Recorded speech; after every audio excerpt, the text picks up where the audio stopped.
Welcome to my YouTube channel. আশা করি তোমরা সবাই ভালো আছো। এর আগের ভিডিওতে আমি তোমাদের ভাষা থেকে বিশ্বের ভাষা ও ভাষা পরিবার, বাংলা ভাষার উদ্ভব ও ক্রমবিকাশ, ভারতে প্রচলিত ভাষা পরিবার সমস্ত আমি তোমাদের কোশ্চেন অ্যান্সার আলোচনা করে দিয়েছি। যারা দেখোনি তারা আমার চ্যানেলে গিয়ে সে ভিডিও দেখে নিতে পারো। আজকে আমি তোমাদের বাংলা ভাষার বৈচিত্র্য থেকে কোশ্চেন অ্যান্সার আলোচনা করে দিচ্ছি। এছাড়াও আমি তোমাদের বাংলা যে ফার্স্ট সেমিস্টারে সাজেশন দেওয়া স্টার্ট করে দিয়েছি। পুঁইমাচা, বিড়াল, ঈশ্বরচন্দ্র বিদ্যাসাগর, সাম্যবাদী, চারণ কবি সমস্ত আমি তোমাদের সাজেশন দিয়ে দিয়েছি। যারা দেখোনি তারা আমার চ্যানেলে গিয়ে সেই সাজেশনগুলো দেখে নিতে পারো। আজকে আমি তোমাদের বাংলা ভাষার বৈচিত্র্য কোশ্চেন অ্যান্সার আলোচনা করে দিচ্ছি। চ্যানেলে যারা নতুন, চ্যানেলটা সাবস্ক্রাইব করে রাখো, কারণ আমি তোমাদের পড়ানোর সঙ্গে সঙ্গে সমস্ত জায়গা থেকে কোশ্চেন অ্যান্সার দিয়ে থাকি আর সাজেশনও দিয়ে থাকি পরীক্ষার আগে। আর ভিডিওটা ভালো লাগলে লাইক এবং বন্ধুদের শেয়ার করে দিও। আজকে আমার বাংলা ভাষার বৈচিত্র্যের প্রথম কোশ্চেন হচ্ছে, কামরূপী উপভাষা প্রচলিত আছে উত্তর পূর্ববঙ্গে। ক, মান্য বাংলা ভাষা যে আঞ্চলিক উপভাষা নিয়ে তৈরি হয়েছে তা হলো রাঢ়ী। নেক্সট, আলালের ঘরে দুলাল এর লেখক হচ্ছে প্যারীচাঁদ মিত্র। এটা হচ্ছে ক। নেক্সট, স্বরসঙ্গতি যে উপভাষায় দেখা যায় এটা হবে রাঢ়ী। নেক্সট, বাংলাদেশের পাবনা, বগুড়া এবং রাজশাহী জেলার যে উপভাষা প্রচলিত বরেন্দ্রী। বরিশাল, নোয়াখালী ইত্যাদি স্থানে যে উপভাষা প্রচলিত এটা হবে বঙ্গালী। বেদান্ত গ্রন্থের লেখক রামমোহন রায়। পুরুলিয়া এবং মেদিনীপুরের যে উপভাষা প্রচলিত ঝাড়খণ্ডী। উপভাষা ও ভাষার পৃথকীকরণের ক্ষেত্রে অন্যতম প্রধান সূচক হল বোধগম্যতা।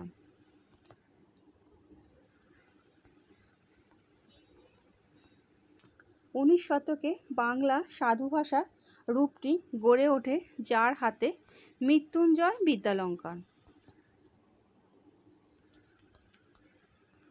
বাংলা সাহিত্যে চলিত ভাষা প্রচলনে গুরুত্বপূর্ণ ভূমিকা নিয়েছিল যে সবুজপত্র পত্রিকা, তার সম্পাদক ছিলেন প্রমথ চৌধুরী। ক। নেক্সট, সাধু ভাষা এবং চলিত ভাষার পার্থক্যের অন্যতম ভিত্তি হল সর্বনাম ও ক্রিয়াপদ। ক। নেক্সট, হাওড়া, হুগলি, বর্ধমান ও নদিয়া জেলায় যে আঞ্চলিক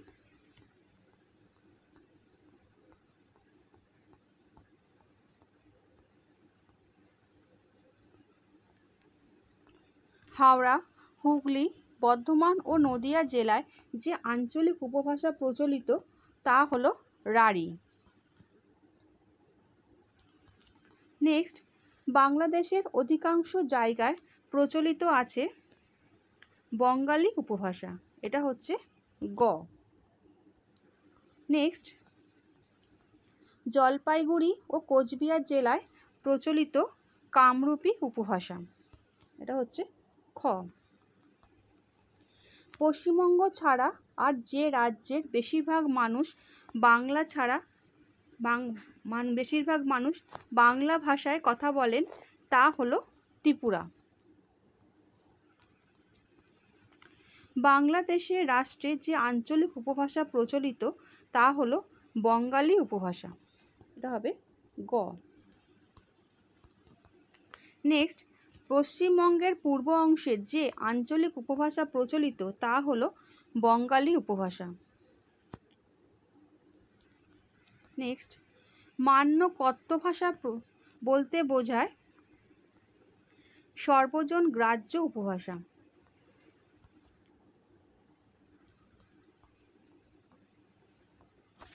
সাধু ভাষা কথাটি প্রথম ব্যবহার করেছিলেন রামমোহন রায়।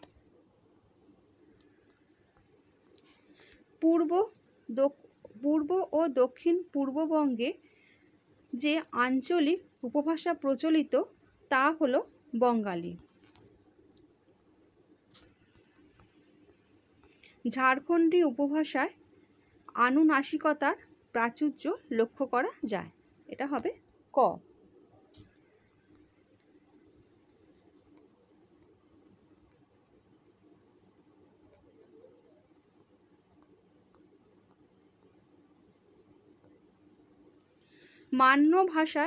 মান্য বাংলা ভাষায় যে উপভাষার প্রভাব সর্বাধিক, এটা হচ্ছে রাঢ়ী। নেক্সট, পশ্চিমবঙ্গে পশ্চিম অঞ্চলে প্রচলিত আঞ্চলিক উপভাষার নাম হচ্ছে ঝাড়খণ্ডী।